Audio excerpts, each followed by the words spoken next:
Hi there, I'm Richard Hill, the host of Ecom at One, and welcome to episode 193. In this episode, I speak with Stuart Baxter, Managing Director of SafeLinks.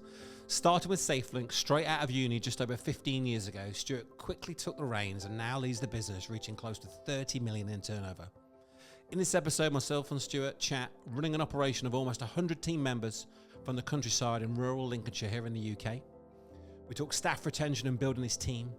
We talk levers for hitting 10% growth year on year and plans for the future. And we go pretty deep on running expos and how Stuart ensures they are successful. And of course, so much more in this one.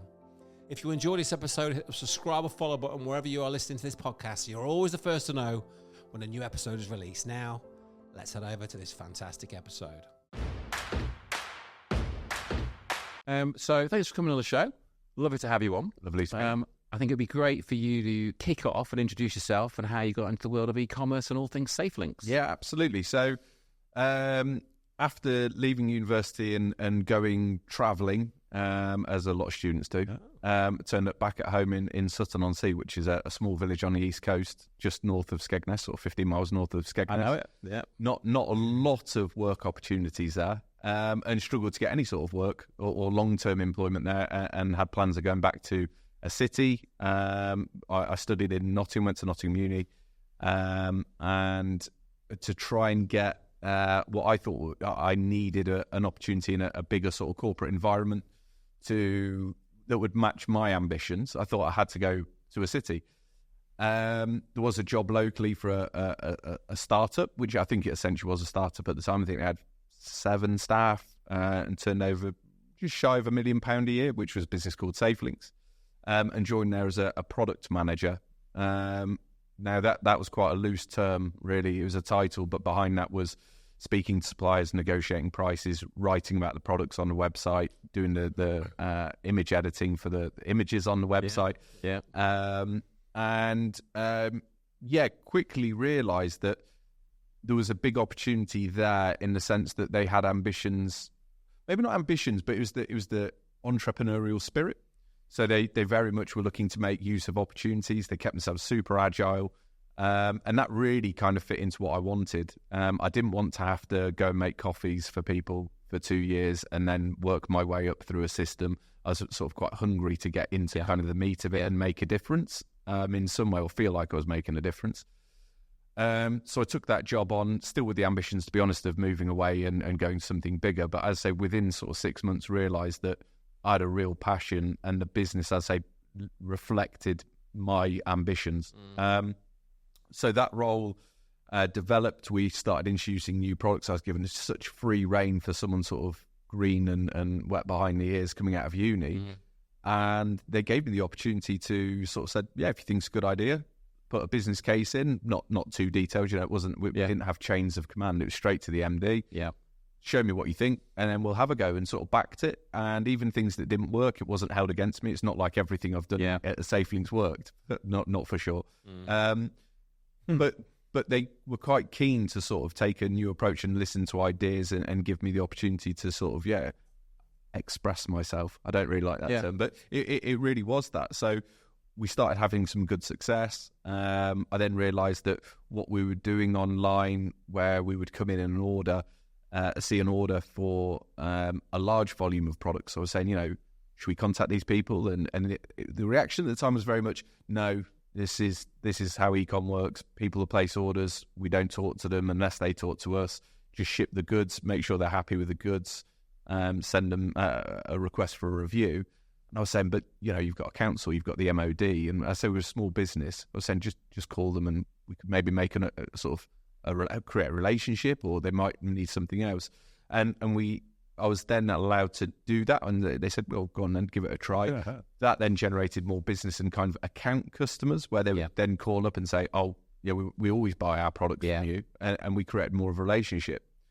That then led to me getting the MD's car for 1 day a week, the MD at the time's car 1 day a week, and I was allowed to go out and visit these people. That really started to take off. We started to see sort of offline work based on the online customers, but offline work.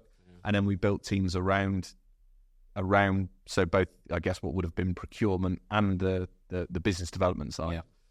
And then I started overseeing more teams, started overseeing some of the customer service team, our servicing team who deliver our services for the products that we sell. So sort of design, install, maintenance, training. And the business now sits, I think we've got 93 people on the books. And I've been in the managing director's position for coming up 2 years. Wow. So like a what, 15-ish year? Literally 15 years. So 6 people to 93 people. Yeah. Yeah. In 15 years. And so turnover now is sort of 28 million 28 this year. Some sort of sub a mil when you started-ish. Yeah. To 28. That's it. So you've got the big 3-0 coming up then, 30. Yeah, that's the big one. 30 I think mil. Yeah. breaking through some of these barriers. I say we used to always say 10 to 15% growth was kind of the target. Yeah. Quite often we'd exceed that. But 10 to 15% growth when you start getting into the late teens, millions becomes a lot harder. And, you know, so last year we were at just shy of 25 million. This year at 28 million, but that 10% feels like a bit of a heavier lift in some ways. Bit more tricky. Yeah, it's a bit heavier. But I think as a business, we've managed to keep, as I said at the start, kind of that entrepreneurial spirit. Yeah. Very agile. Yeah. It helps that we have recruited a lot of our core competencies and positions internally. So we have a team of web developers, web designers. We have our own in-house bookkeeping and finance, marketing, content creation. We'll come to that because that's quite interesting, isn't it? Obviously saying, you know, for those that are listening, you know, where you talked about Sutton-on-Sea. Yep. You know, and you're in Alford, which is not too far from there. They're two places. The only place I ever went on holiday as a child, my family were farmers, was Sutton-on-Sea. Yeah. My father was always working. Changed. And we used to rent a house there. Well, we did it twice, and that was where I went on holiday as a child. So I know it quite well. It's got a very nice place in my memory bank. Yeah. Sort of many, many years ago. And then Alford, I also know-ish. You know, I spent a few weekends there having a few weekends away and whatnot with friends. And so obviously that's brilliant. You know, I love to hear those stories of that journey of sort of, just sort of try this, and you started somewhere. And it sounds like, you know, the culture of the owners and the people that you work with is super strong, and obviously that's, you know, you were able to try things and not get shot down with your ideas, and that's the culture that you've also built on. Yeah, absolutely. That opportunity to sort of give up, know that they can come up with ideas, and you may try them. You know, so a lot of stuff to talk about there. But I think if you could step back over 15 years, what would be the one sort of decision that you made? One thing, you maybe covered it already, that really sort of impacted the growth of the business? Impacted the growth of the business. I think there was a point, so myself and 3 others took share options and have subsequently become shareholders in the business. Yeah. That wasn't big in respects of the financial investment into the business. The business has always been predominantly e-commerce, been cash rich, so it wasn't really about, it was nothing to do with money. Yeah. But it was the firm commitment to the future of the business. Yeah. And the owners at the time, who had built a really cracking little business with so much potential, were then almost able to invest the cash back into the business, say, this has now got a long-term future. Because the 3 of you were sort of... Yeah, we were there to take over more... That's it. Not so much financially, but maybe an amount, but not huge amount. Yeah. But more...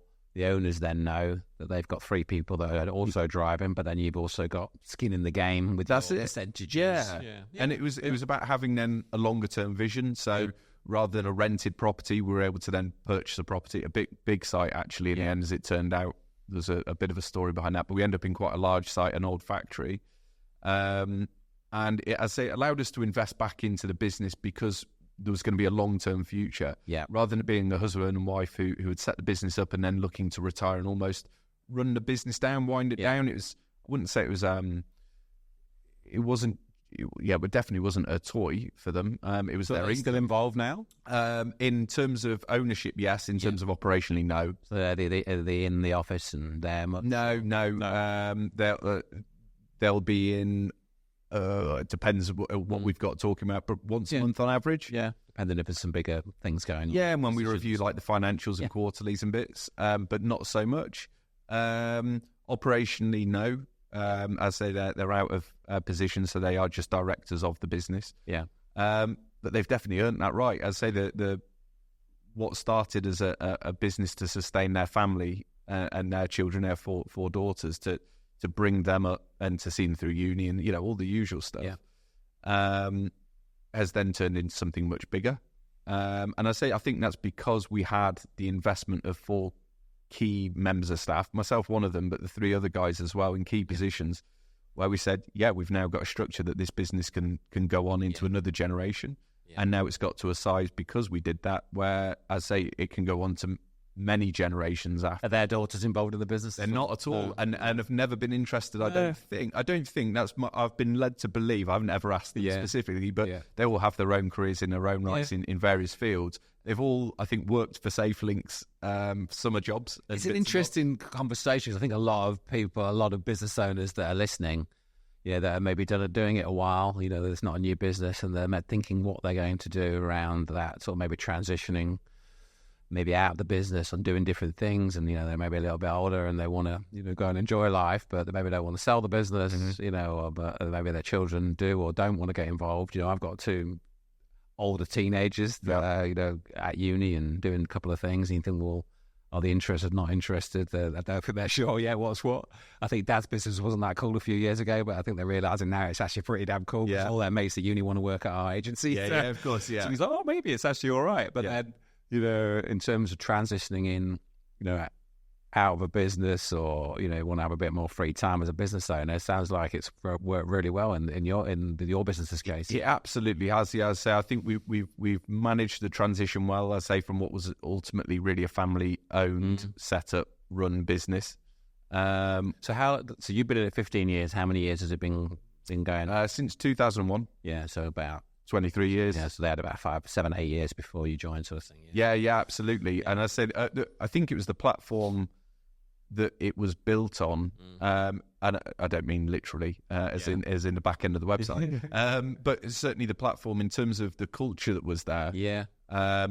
We haven't really changed massively from how it was back then. We have more people and we have the ability to do more, but all of the things we were trying to do back then are still true to what we're trying to do now.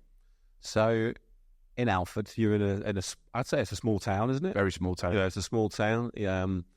How have you managed that? I think 93 people, when there's probably only 5,000 people. I was going to say between 5 and 10. Yeah. To find, we were chatting beforehand. You've obviously got half a dozen or so programmers, for example. To find half a dozen programmers that live in the same town, or they even within 20 miles of a small town, very, very challenging. How have you managed to sort of grow? And retain those team members in the middle of nowhere. Well, I think retaining them, without sounding big-headed, I think retaining them has been easier because I say we had quite a good culture. But getting them, identifying them, recruiting them was challenging, but probably became easier when we realised what we had to do. In a sense, we weren't going to get an off-the-shelf procurement manager. We weren't going to get an off-the-shelf servicing manager. We weren't getting an off-the-shelf salesperson. So what we realised that we had to do was we had to take people in with the right attitude, with the right mindset that would fit into our culture, that would fit in with our ethics. And when we recognised that, we're quite tight on the recruitment process in terms of interviewing and things. We like to interview a lot for the role or for the roles. When we've got the right person with the right sort of attributes, we can refine them. So it was more a case of accepting that they wouldn't come in and hit the ground running. We weren't going to get someone who was come in as a proven salesperson. We'd have to invest the time into them to get them up to that standard. But what we then got at the end of that period, so for example, for a business development manager now, if they come in and they have no experience, sort of maybe 6 to 9 months before they actually go out to try and sell, we spend that time immersing them in the business and the products. We send them on training courses and we overqualify them really for the role. But they are a SafeLink salesperson, and that's what we love about the business. Certain roles you can't do that with. Web development, we're not taking someone with the right attitude and training them up. We do have apprenticeships, and we've tried that sort of thing, and that's worked well. But certain more skilled roles, that's been hard. That's been really hard. It's one of those we've kind of rolled with what's been presented at the time. We had a really good guy who had finished at Hull University, which is our nearest university for web development, or it had been historically. But he was from a town, Spilsby, 5 miles down the road. Yeah. So he came to work for us. He then had a friend who was looking for a job who he'd been to uni with from Hull. He then moved down to Alford, and he lived in Mablethorpe. And he joined the business. And then those two guys said, actually, do you know what? We'd like to move back to Hull, but we want to stay with SafeLinks. And we said, well, we'll open an office there. And then we used that office then as a centre to recruit from. So we have 4 guys up in Hull. Yeah. And those guys are still with us now. So Leonard's one of the other share option holders. He's there now. This is his 15th year.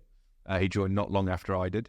And then we have the other guys, and they've all been there between 7 and 13 So that years. opens up Hull more so for recruitment. From recruitment. Right, we've got an office here, and Hull obviously a huge city. Yeah. I used to live there as well. Yeah.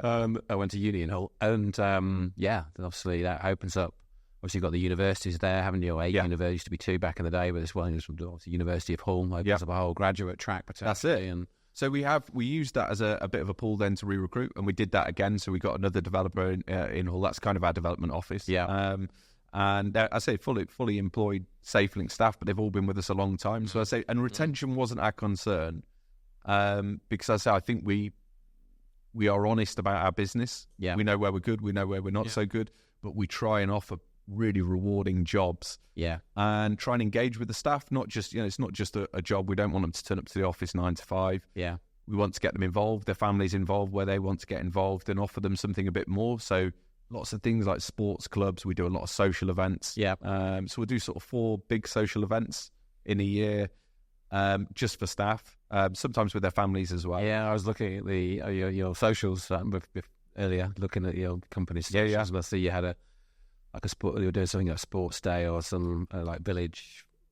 Yeah, we held an event for the year end. We had a good year of sales last year. We held a year end event where we got everyone down to the local cricket club, rented the bar, and put a full day on of food and drink. Fantastic. We'll do a summer barbecue. We've got for the first year we're having a bangless fireworks night so that people can bring their kids and dogs. Yeah.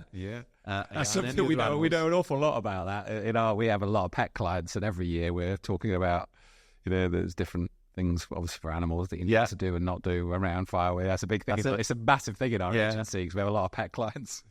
Well, we have quite a large social area at the back of the site, so we use that a lot to run events as well at the back.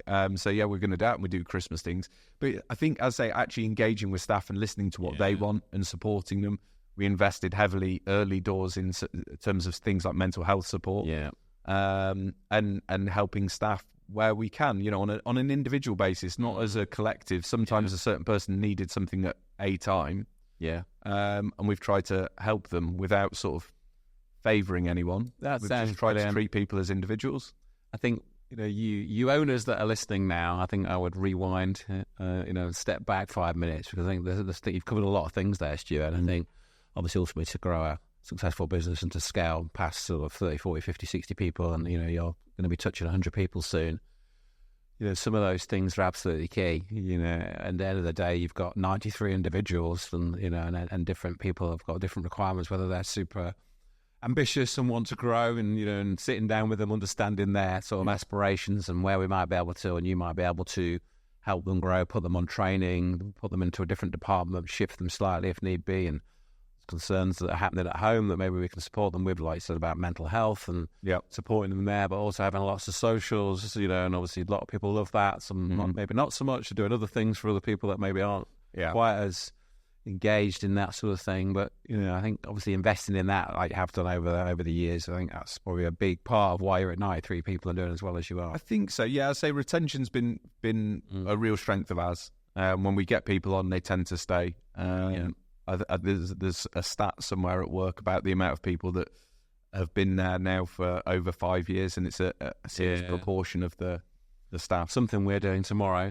This is another idea for our listeners. When somebody hits 5 years, we give them a flight anywhere in the world and an extra week off work.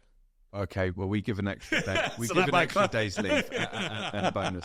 We're a small. We haven't got 93, but Okay, so tomorrow, that's a good idea. I'll take that one back.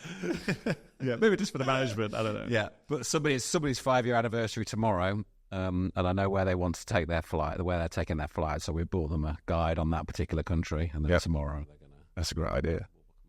But it is those extra small perks, which in the grand scheme of things Yeah. I mean, that's serious investment, don't get me wrong, but in the grand scheme of things, it's not huge. No. And it makes a real difference, and it's something for people to strive towards. Yeah. And I think that's really important. We have 5-year breaks where we try and reward people for longevity of staying with the business. But I think it's the whole picture where we want people to go home and not feel like safe links. People talk about the kind of work-life balance. Yeah. Work is life, life is work. It's all one, isn't it? You can't leave your work at work and you can't leave your life at home. Yeah. So we kind of want to appreciate that and say, look, come in, we're all humans. Yeah. And I think that's the advantage we still have. It's still a private owned business, and we're afforded the opportunity to still support people as people. Yeah. No, it's so important. So important. So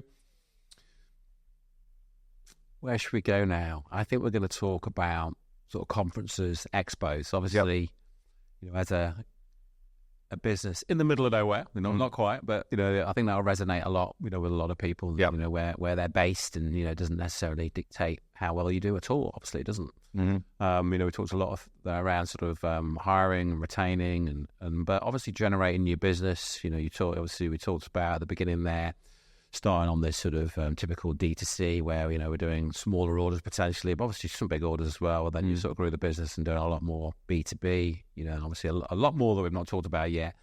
But I know you do expos, and it's something that you've done for quite some time. How do you decide what expos to do? Because I think this is something that we talk about, expos and conferences and getting brands out there a lot on podcasts. How do you decide what to do, what expos to do?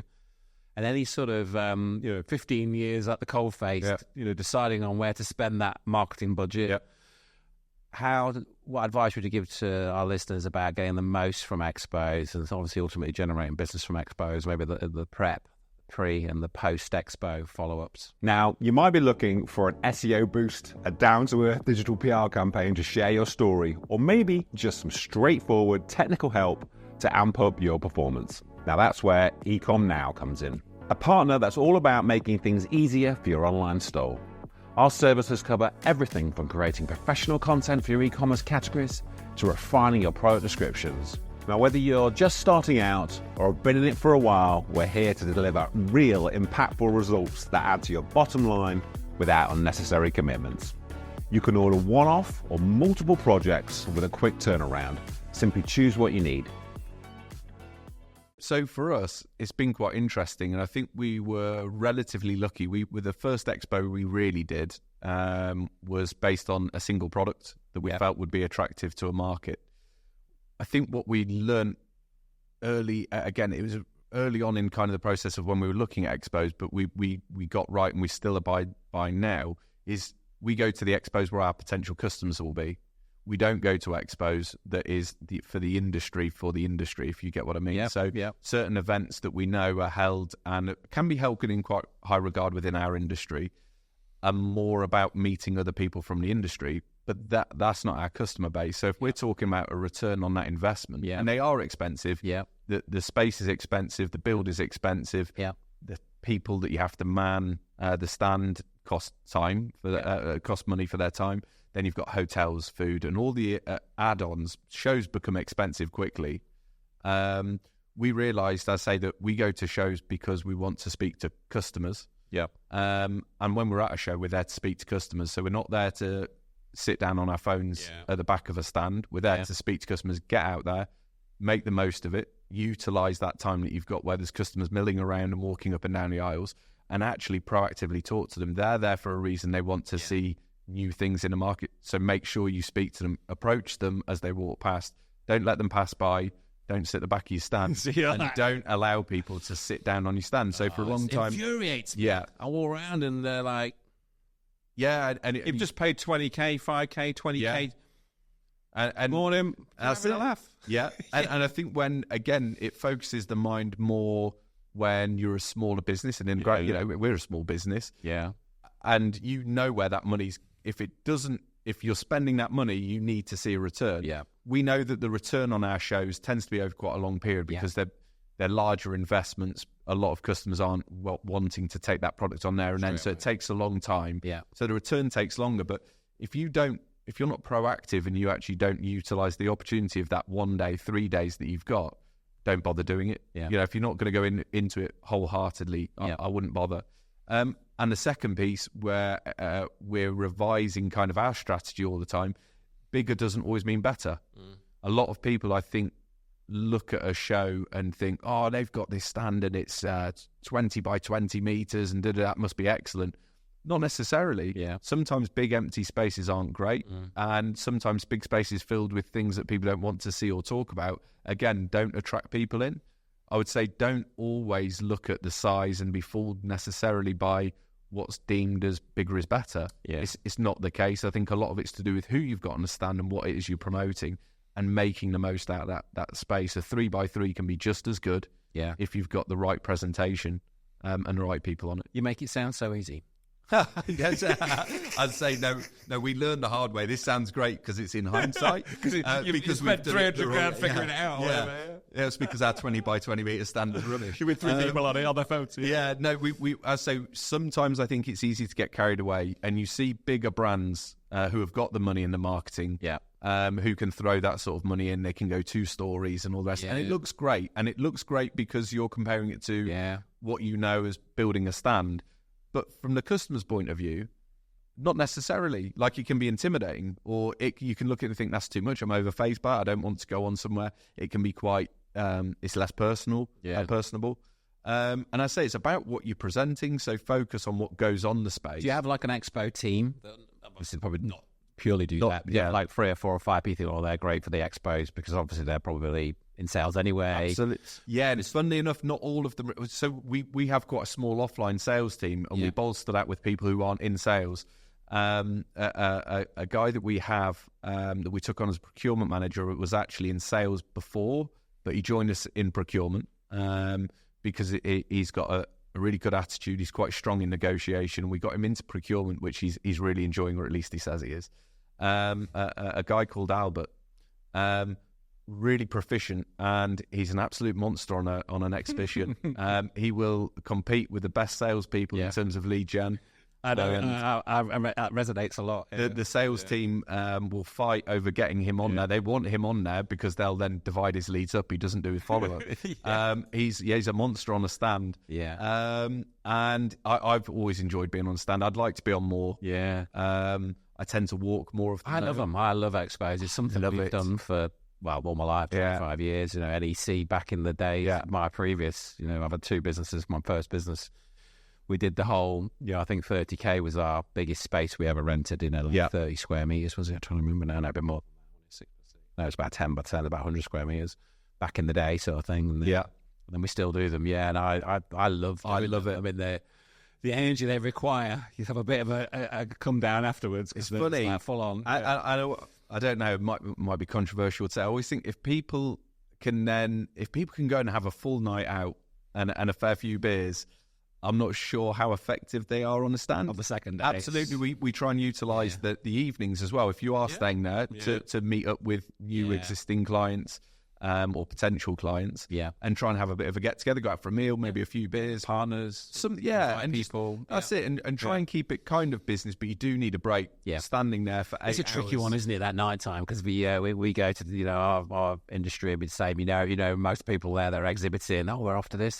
There's this manufacturer's doing this. All right, you're going to the party, the thing, or the event the awards do.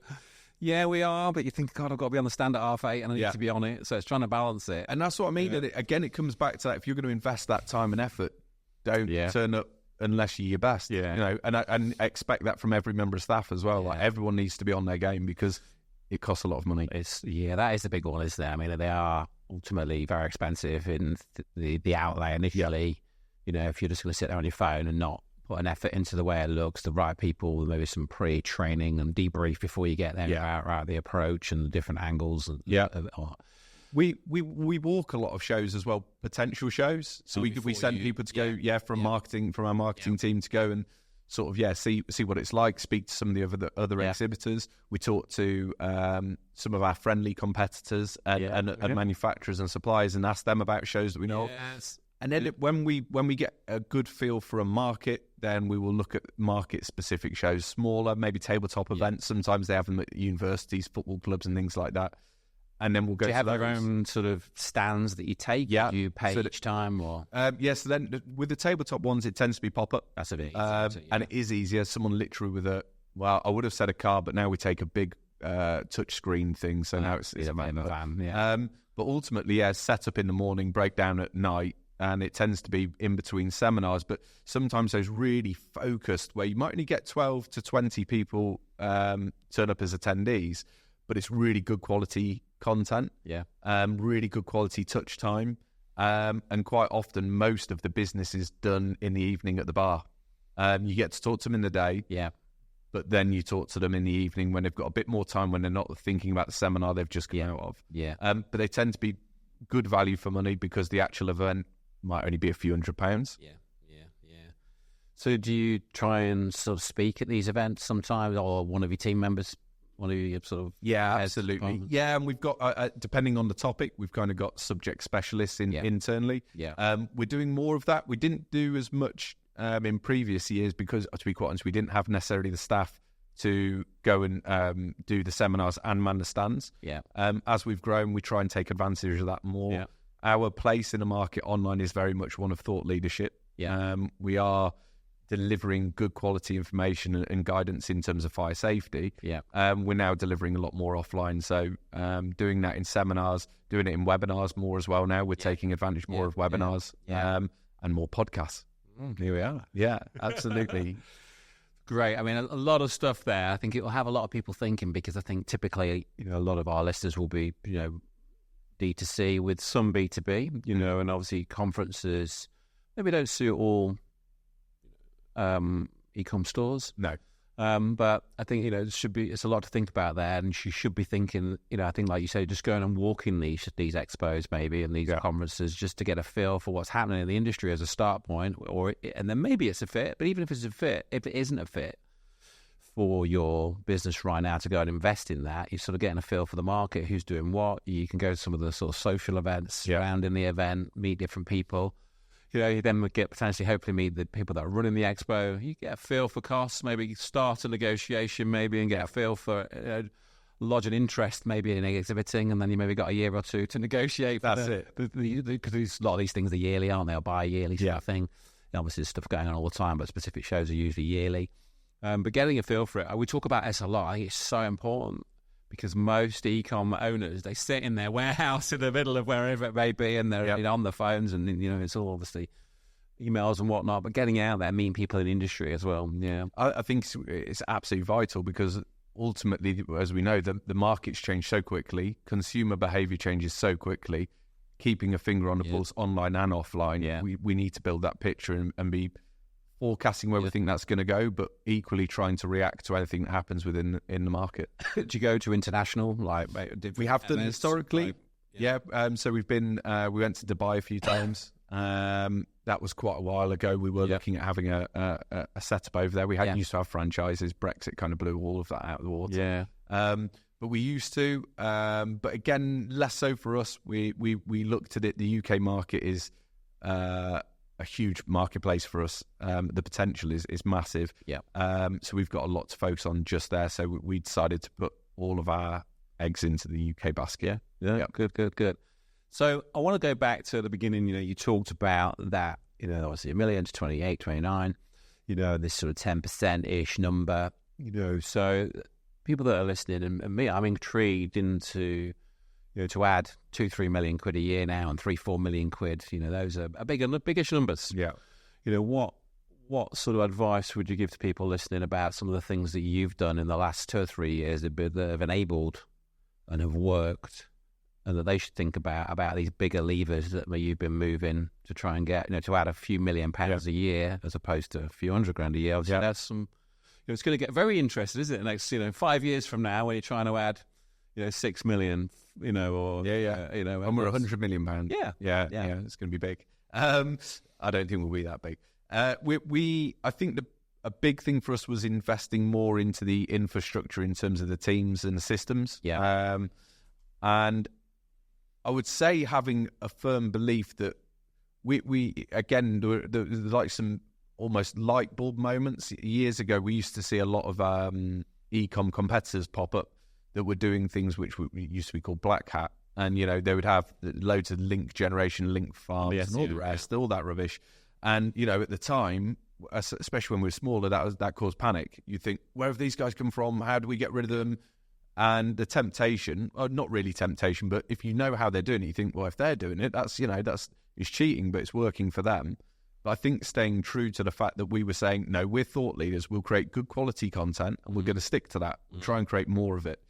As we've obviously got bigger, we've grown teams so we can create even more of that. Yeah. And we've never deviated from that, knowing what we're good at and sticking to that and trying to do more of it.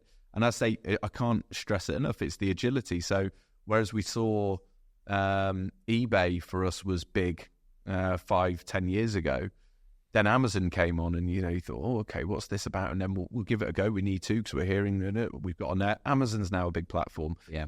Platform marketplaces now, I think there's, I would guess at 30 to 40 that are of any note. You're on that many, aren't you? No, we're not on that many. We're on numerous and we're getting on to more. Yeah. But it's just the way it's going. Again, I can remember sort of my first online days pre-work, going on Ask Jeeves. Yeah.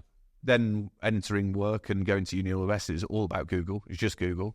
Now we've got members of the team, sort of late teens, early 20s, saying, I never use Google, I go on TikTok. And I'm saying, TikTok's the one with the videos, Have you been on one?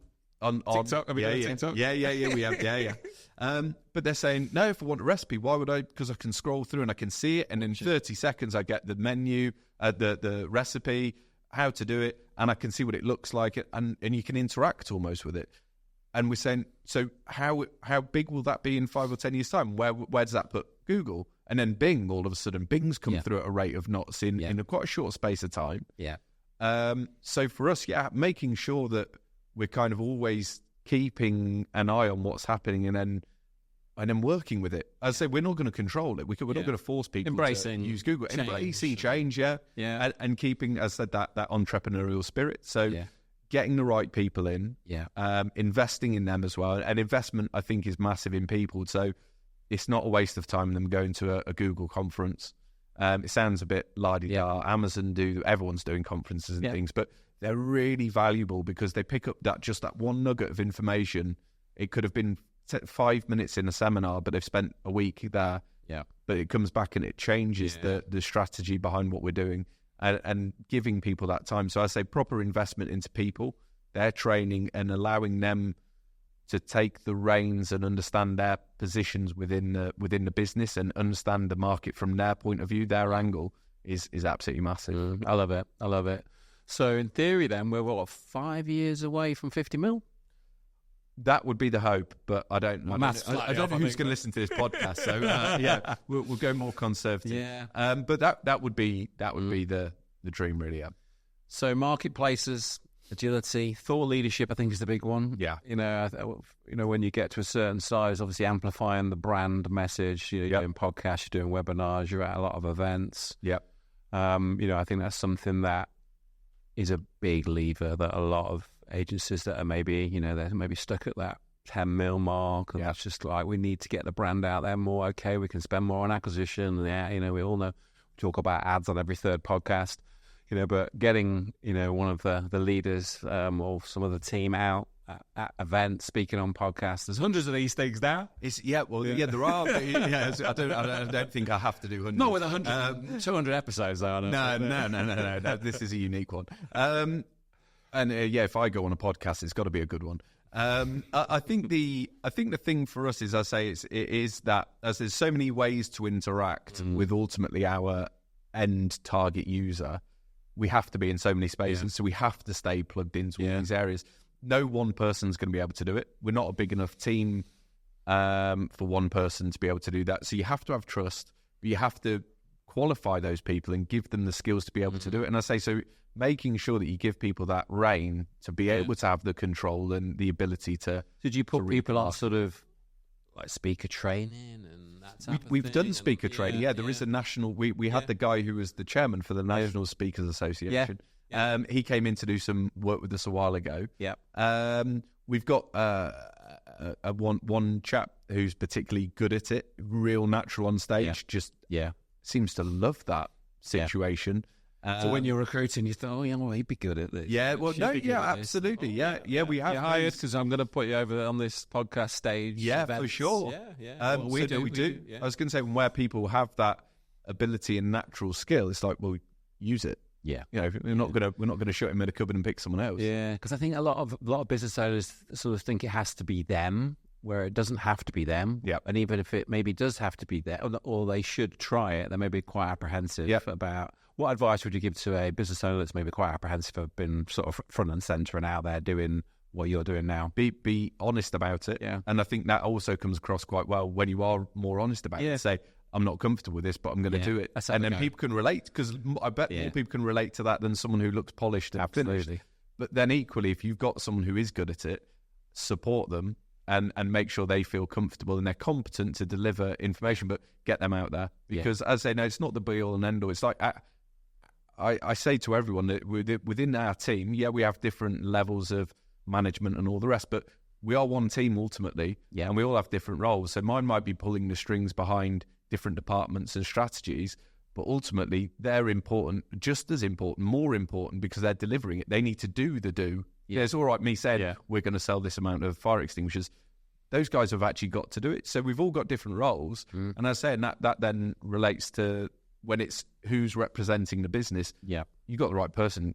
Use them. Yeah, you got a cracking business. Obviously, we've met a couple of your team, and lovely people. They all seem to be very much as you're saying this about the culture and what you've built and the sort of the buy-in. Yeah, you are living and breathing it, because I've met quite a few of your team, and they're lovely people. So good, well done. Thank you for how good they are. Yeah, well done. So obviously going from a mil to 15 years, but a mil to, we're approaching 30 mil. You'll have had a lot of change in the technology, I'm assuming, platform. We're in platform here, and 4 years later. Yeah. What's your sort of current tech stack, or the good bits of your current tech stack that you sort of, this is great, so you got your platform, what platform you're on, and then any other sort of shout outs to any tech that you're using for, whether it's reviews, whether it's for your customer service. So, what's your tech stack look like at the moment that's working well? So for us, I mean, one of our biggest projects at the moment is rebuilding our back end of the SafeLinks website. So it's always been done in-house from the ground up. They're now going through a big new revision, which incorporates an awful lot more. It's bordering on ERP. Yeah. So it's your own tech, hence you've got 5 developers. And working on it for the last 18 months pretty much full time. Because what that will allow us to do is so much more. And it's built all on, I'd say these guys now have been there, Gary's been there longer than I have, 17 years. And the rest of the team, 15, 13, 12, 10, something like that. They've got a lot of experience, but they were all kind of fresh out of uni as well. So they are SafeLinks web developers. They haven't necessarily been with other companies. They understand the market. They understand our products as well as some other company sales guys. They understand what we're trying to achieve. So they're really SafeLinks developers building a website suitable for SafeLinks. And what it allows us to do is, as I say, bespoke it down to the minutest detail. And for us, that is absolutely massive because we have some very intricate bespoke systems now. Like we have online configurator tools and things, which help us to better promote products and allow customers to more easily buy them. It's an interesting one, that, because I think a lot of people will be listening, and I think it's quite unique at the level of revenue that you're at, having your custom build like that. But obviously, going back to what you said about, you've got one of the shareholders is one of the developers, so that's quite a big lever there that he's obviously bought in and there for the long term. And then you've got people in the development team that have been there 12, 13, 14 years as well as him. But I'd say that's very unique at that size business. Oh, it is. I'd say I think a lot of the things that we have are relatively unique. As it was from the start, it was something that the owners and the founders wanted to sort of keep things in-house. They didn't, because historically, and things definitely improved, but we still hear horror stories. You get put on someone else's subcontracted ticket system, and you're just a ticket. You're faceless. They don't owe you top priority. They don't owe you immediate. And I say, when you go back to kind of the idea of being reactive, sometimes a day is too late. And for us, in a lot of the areas, we like to do it there, and then we sit in meetings and we'll change things on the live website in a meeting.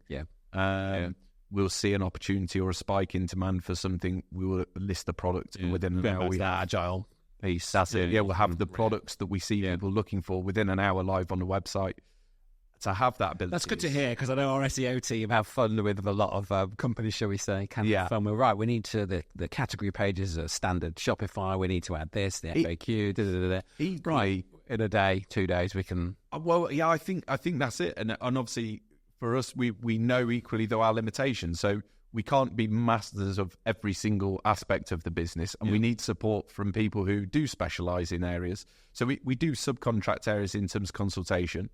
And that's absolutely essential. You know, I say we need a team of specialists in PPC to support our in-house PPC team, because we can't afford to build. We don't need a massive PPC team. What we need is a couple of people who really know their stuff, but get a support from a bigger network of specialists. So I'm not naive enough to think that we're the best at everything because we have things in-house. We are very good. And we have great people that do those jobs, but we do use consultants where we need them for those specialist areas. Yeah, no, good. So, a lot of good stuff you've shared there. I think there's that is an episode that people should rewind and re-listen. I really think I've done a lot of these episodes. Actually, as I myself maybe mentioned once or twice, and I think scaling to where you have is fantastic. I'm excited to. Follow the journey, and see where you are in a few years' time.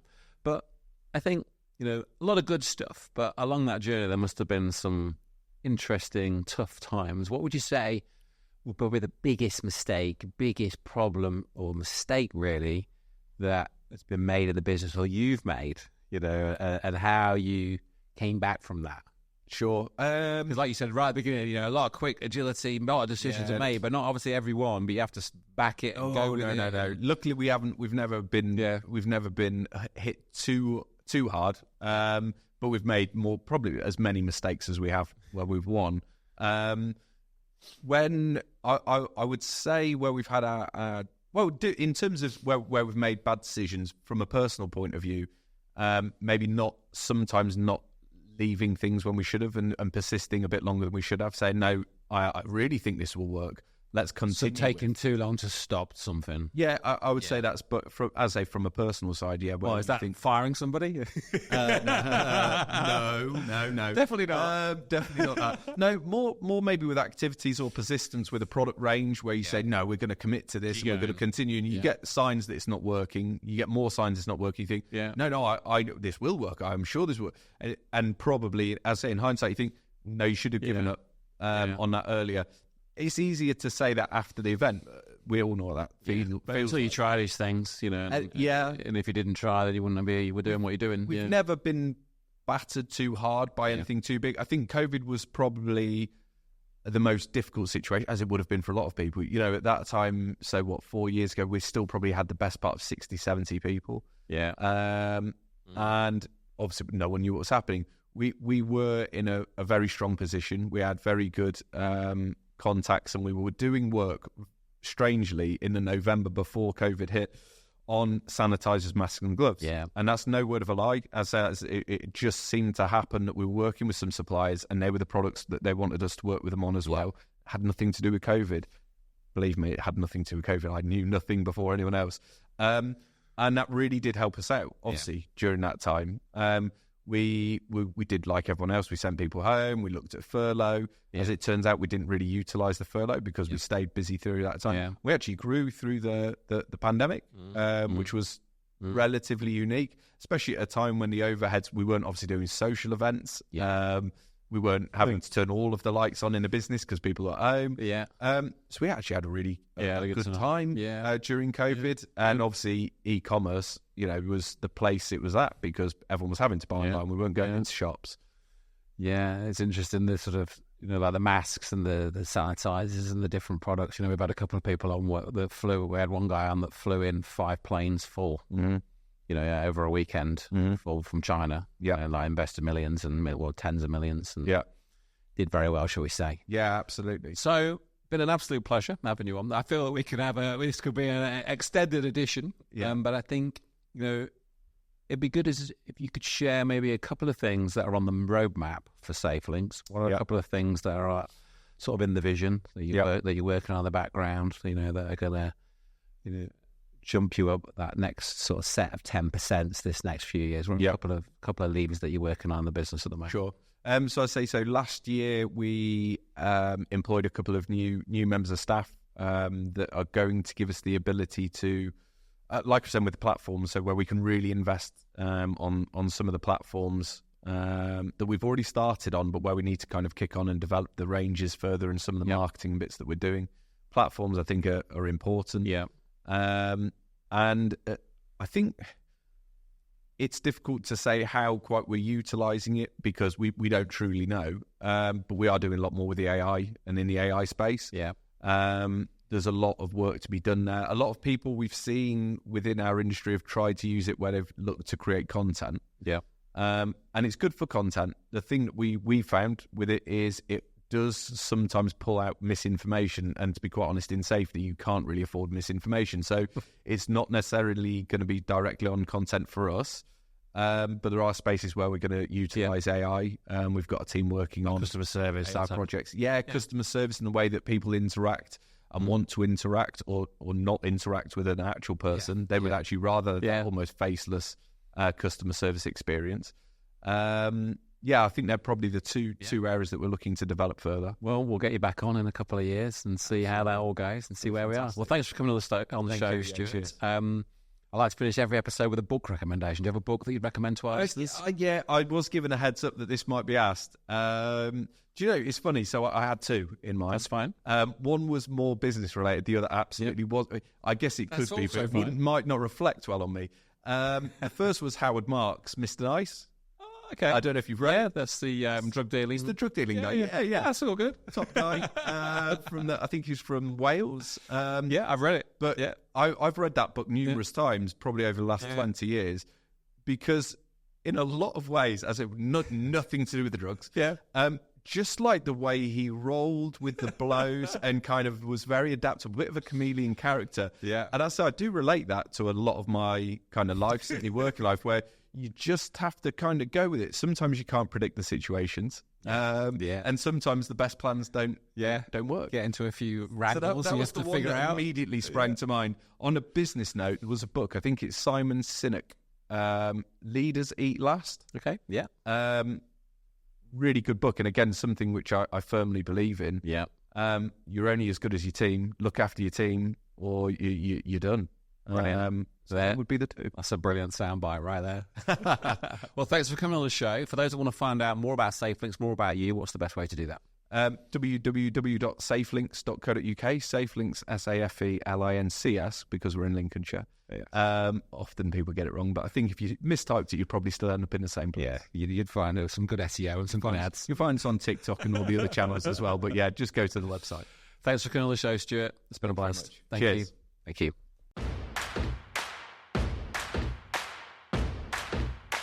If you enjoyed this episode, hit the subscribe or follow button wherever you are listening to this podcast, so you're always the first to know when a new episode is released. Have a fantastic day, and I'll see you on the next one.